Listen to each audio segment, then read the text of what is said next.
Carta de Paulo aos Romanos é uma das coisas mais longas e significativas já escritas por aquele que antes era conhecido como Saul de Tarso. Ele era um rabino judeu, pertencente a um grupo conhecido como fariseus, e ele era apaixonado e devoto à Torá de Moisés e às tradições de Israel. E ele via Jesus e seus seguidores como uma ameaça. Mas ele teve um encontro radical com Jesus ressuscitado, que o enviou como um apóstolo, como um representante oficial para o mundo do povo não judeu, chamado de gentios na Bíblia. E então ele começou a usar o seu nome romano, Paulo, e viajou por todo o antigo Império Romano contando às pessoas sobre o Rei Jesus ressuscitado e formando seus seguidores nessas novas comunidades chamadas de igrejas. E Paulo, ocasionalmente, escrevia cartas para essas novas comunidades de Jesus para ajudá-las a promover sua fé e responder a perguntas que as pessoas tinham. E o livro de Romanos é uma dessas cartas. Na verdade, foi escrito bastante tarde em sua carreira. Agora, sabemos, pelo livro de Atos, que a igreja em Roma já existia por algum tempo e que era composta por judeus e não-judeus seguidores de Jesus. Mas a certa altura, o imperador romano Cláudio expulsou todo o povo judeu de Roma. E então, cerca de 5 anos depois, todos esses judeus, incluindo os judeus seguidores de Jesus, foram autorizados a retornar. E quando o fizeram, encontraram uma igreja que se tornou muito não-judaica em costume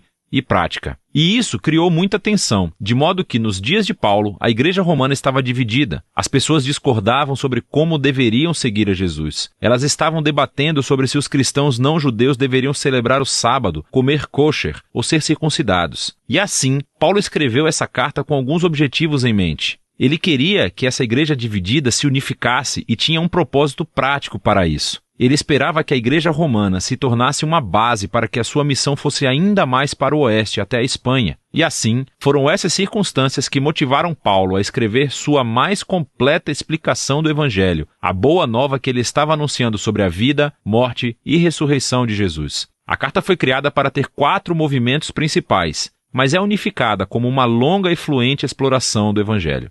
O Evangelho, segundo Paulo, em primeiro lugar, revela a justiça de Deus, e também cria uma nova humanidade que cumpre a promessa de Deus a Israel.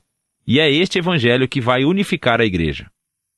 Nesse vídeo, vamos explorar as ideias dos capítulos 1 a 4. Então, Paulo começa se apresentando como um apóstolo designado por Deus para espalhar o evangelho sobre Jesus, sobre como ele é o Messias de Israel, que ressuscitou dentre os mortos como Filho de Deus, Rei das Nações. E agora, Jesus chama toda a humanidade a estar sob seu domínio de amor. E Paulo diz que as boas novas do Rei Jesus são, antes de mais nada, o poder de Deus para salvar as pessoas que confiam nele e depois revelam a justiça de Deus.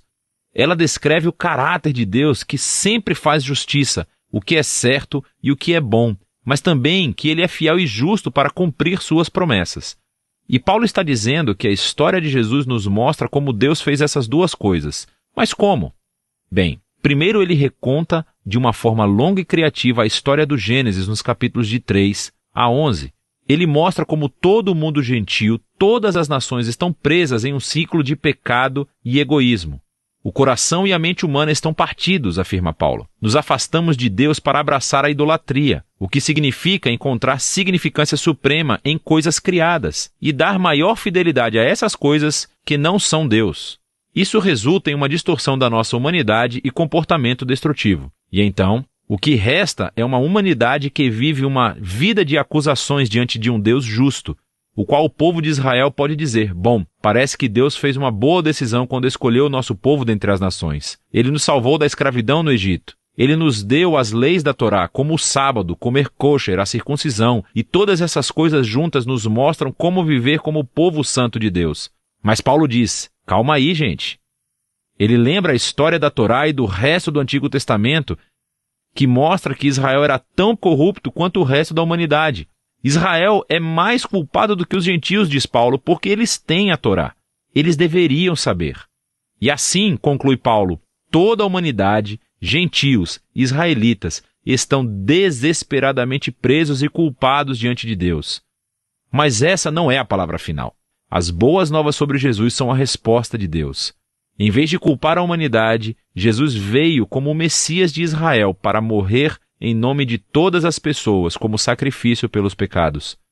Como nosso representante, Jesus sofreu no seu próprio corpo todas as consequências da dor, do pecado e da morte que causamos no mundo. E ele superou tudo com a sua ressurreição dentre os mortos. Ele disponibiliza sua nova vida de ressurreição para os outros.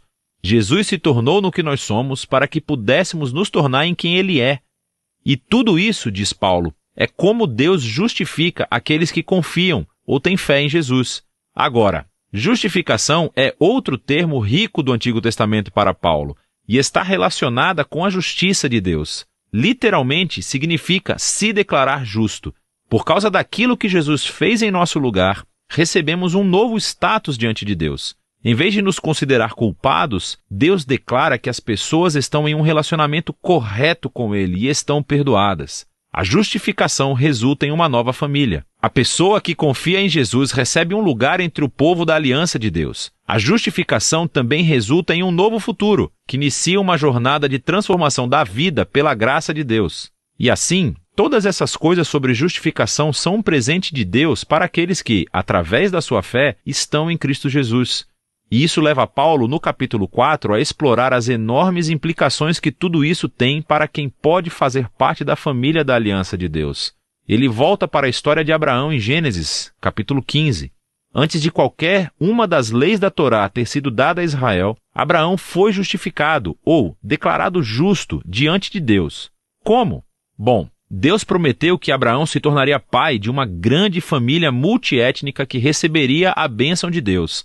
Mas ele e sua esposa Sara eram muito velhos, nunca conseguiriam ter filhos. Mesmo assim, Abraão tinha uma fé radical e confiança na promessa de Deus, e, portanto, Deus declarou que ele era justo. E assim, Paulo diz, agora Abraão tornou-se o pai da nova família da aliança e está se espalhando por todo o mundo. Essa família é composta de judeus e gentios que têm o mesmo tipo de fé e confiança naquele que cumpriu a promessa de Deus a Abraão, Jesus, o Messias. Então, vamos fazer uma pausa e resumir as ideias principais de Paulo aqui nos capítulos de 1 a 4, porque elas são a base para entender o restante da carta. Esse resgate, no entanto, não vai acontecer através de pessoas que tentam obedecer às leis da Torá. Pelo contrário, o caráter justo de Deus o levou a resgatar o mundo através da morte e ressurreição de Jesus, para que ele pudesse criar essa família multiétnica de Abraão baseada na fé e torná-los o seu próprio novo povo da aliança. E então, Paulo mostra como essa nova família faz parte de algo muito maior, que os leva a um novo modo de vida juntos. Mas tudo vai estar enraizado nessas ideias centrais exploradas no capítulo de 1 a 4 da carta de Paulo aos Romanos.